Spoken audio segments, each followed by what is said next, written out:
Yes, bannakibiina kya NUP webogiyite National Unity Platform batabukidde omubaka Betty Namboze ow'Emikono Municipality nga bamulanga mbu ye muwagizi wa Mathias Mpuuga era mbu tayagala bantu aboogera ku Mathias Mpuuga kye bagamba nti bw'aba teyeesonyiye ensonga ezo oba bw'aba tayagala boogere ku Mathias Mpuuga naye bajja mmunaabira mu maaso.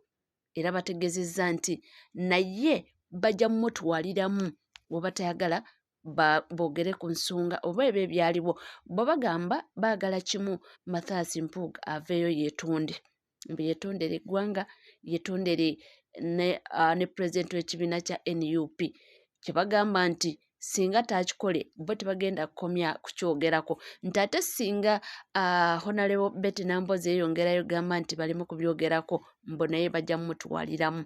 Si byange biibyo njagala owulirize bulungi. Bivunaanyizibwa ku nze nga mumiransanafu. Kati ngenda kusooka Honorable Betty Namboze bakireke musooke muwulire. Wulira. Wakati mu lukiiko lw'ekibiina ki National Unity Platform Mukono bakansala n'abakulembeze ku mitendera egy'enjawulo bawakanyizza ekiteeso ky'omubaka Betty Namboze bakireke ekyokulekera okwogera ku nsonga za Kamishona Mathias Mpuuga ezaleetawo obutakkaanya wakati wa Mathias Mpuuga n'abakulembeze b'ekibiina kino mu ggwanga. Ensonga zino ziva ku nsimbi obukadde 500 ezaweebwa Kamishona Mathias Mpuuga ng'akasimo yali akyatula mu yafeesi yakulira oludda oluvuganya gavumenti.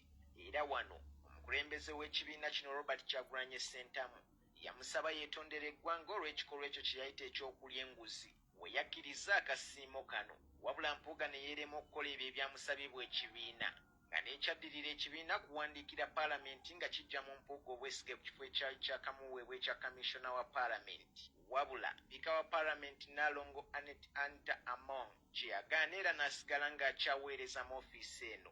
Kakati olwaleero Mbaka wa Mukono Betty Namboze bakireke. Njamuwuliriza ebigambo Namboze bye yayogera ngenda balaga ba politicians. Kubanze ba politicians mbalaba. Ngaba mbali mu kuzanyira ku bannayuganda. Ng'abaana bafudde, abaana bali mu makomera basaanya balaajana, naye ng'abamu omupiira bagukubisa amagulu aga 2. Wuliriza. Njamuwuliriza ebigambo bino. Era muwulire wulira. Asiste mu lukiiko lw'ekibiina Mukono n'asaba bannakibiina okulekerawo era ngenda batambuza mpola.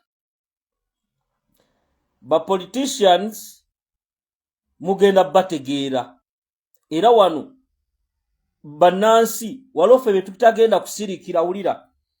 Njamwanyinaze pamukaawa webala omulimu gw'okola. Wakati mu lukiiko lw'ekibiina ki National Unity Platform Mukono bakansala n'abakulembeze ku mitendera egy'enjawulo bawakanyizza ekiteeso ky'omubaka Betty Namboze bakireke ekyokulekera okwogera ku nsonga za Kamishona Mathias Mpuuga ezaleetawo obutakkaanya wakati wa Mathias Mpuuga n'abakulembeze b'ekibiina kino mu ggwanga. Ensonga zino ziva ku nsimbi obukadde 500 ezaweebwa Kamishona Mathias Mpuuga ng'akasimo yali akyatula mu yafeesi yakulira oludda oluvuganya gavumenti. Era wano omukulembeze w'ekibiina kino Robert Kyagulanyi Ssentamu yamusaba yeetondera eggwanga olw'ekikolwa ekyo kye yayita ekyokulya enguzi we yakkiriza akasiimo kano wabula Mpuuga ne yeerema okukola ebyo ebyamusabibwa ekibiina nga n'ekyaddirira ekibiina kuwandiikira paalamenti nga kijja mu Mpuuga obwesige ku kifo ekyali kyakamuweebwa ekya kamishona wa paalamenti. Wabula Sipiika wa paalamenti Nalongo Anita Among kye yagaana era n'asigala ng'akyaweereza mu ofiisi eno. Kakati olwaleero Mbaka wa Mukono Betty Namboze bakireke asinzidde mu lukiiko lw'ekibiina Mukono n'asaba bannakibiina okulekerawo okwogera ku nsonga eno era bagirekera omukulembeze waabwe Robert Kyagulanyi Ssentamu bakkaanye ne mukulu munne.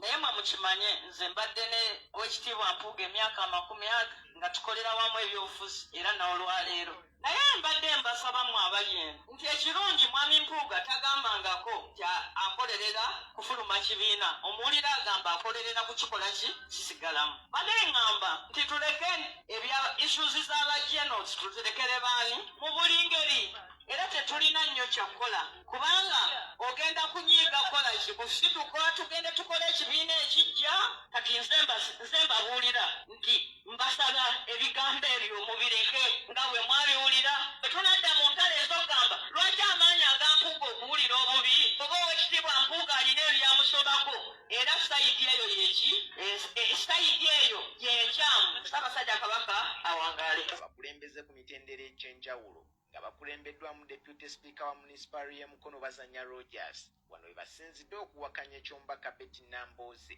ne bategeeza nga batasobola kulekera kukyogerako okutuusa nga Mathias Mpuuga ateekesezza mu nkola ebyo ebyamusabibwa abakulu mu kibiina.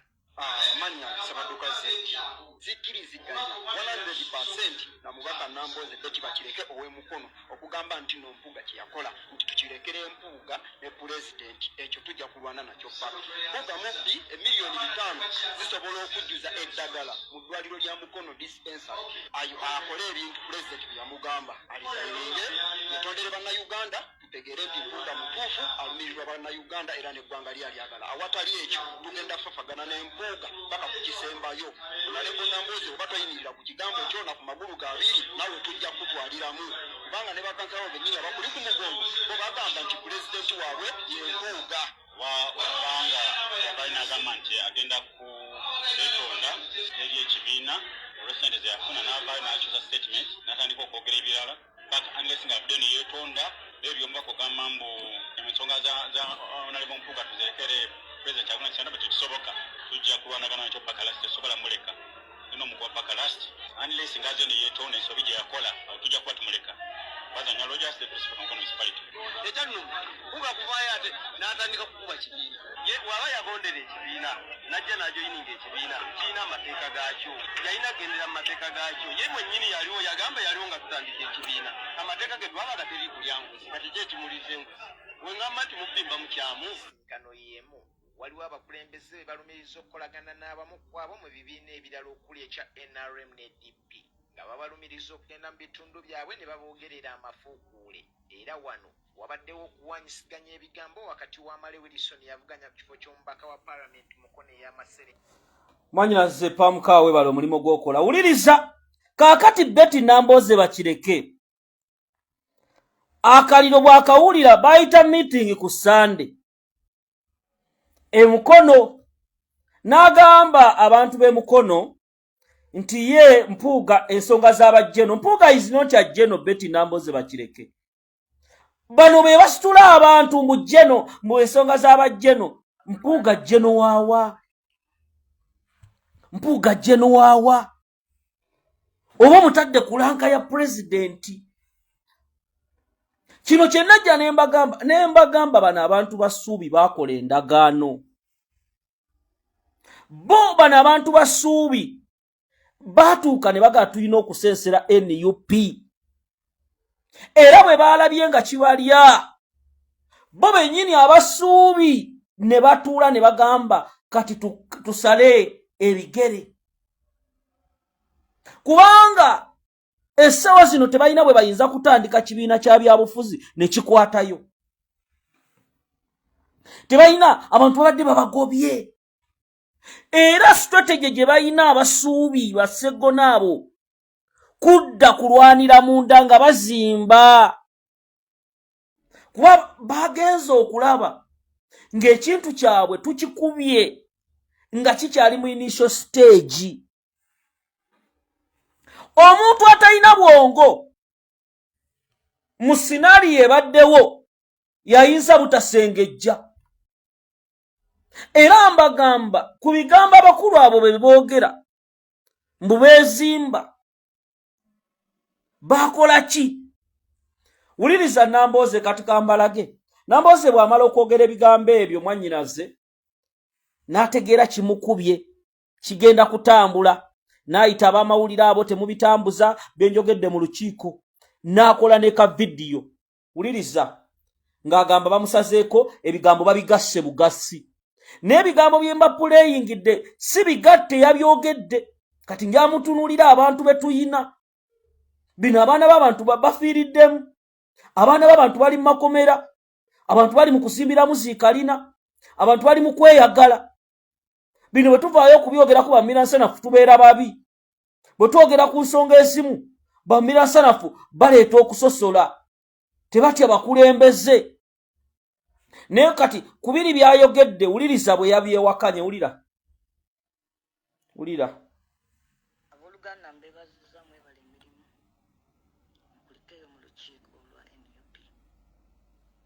Nsaba okubategeeza nti omukulu bazannye ne ttiimu ye nga bali wamu ne ttiimu yaabwe ey'abannamawulire eyateekebwawo munnaffe RDC. Bagenze ne batuula ne bakwata sipiiki yange ne batandika ossalamu amaloboozi nga bagenda bagattagatta ebigambo ne bagattamu ebigambo ebyabwe ebitabadde na mu lukiiko bye tutannayogera nako.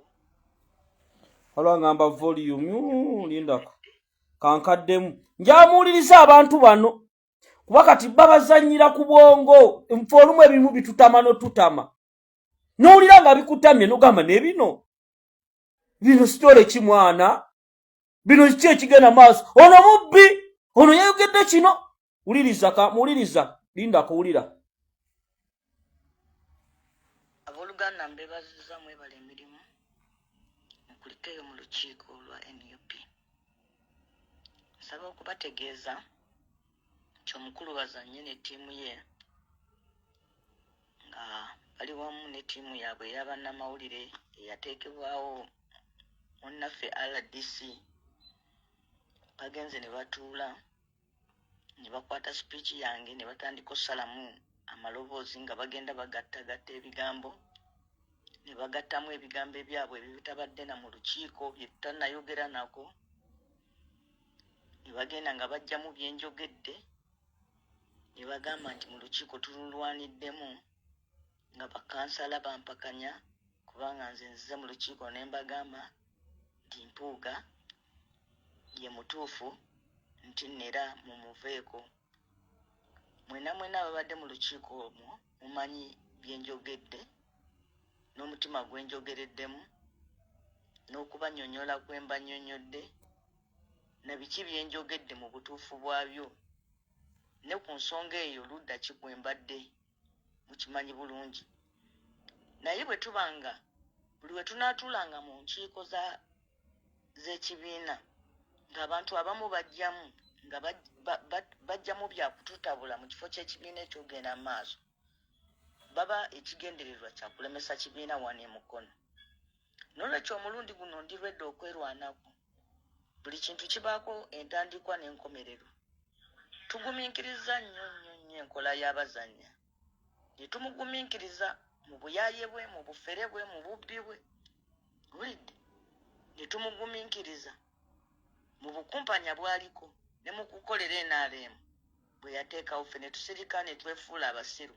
Naye omulundi guno luno olutalo njagala mululangirire nga muli ready nti tugenda lulwana paka.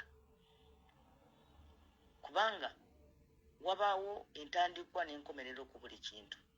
Tubagumiikiriza tukooye bannaffe. Ekirungi leero kati kino kibadde mu lujjudde buli omu akirabye tewaliwo gwe bagenda kugamba nti banyumiza. Mwami bazannya. Ekirungi kino kibadde mu lujjudde. Tolina gw'ogenda kukirimba ne recordings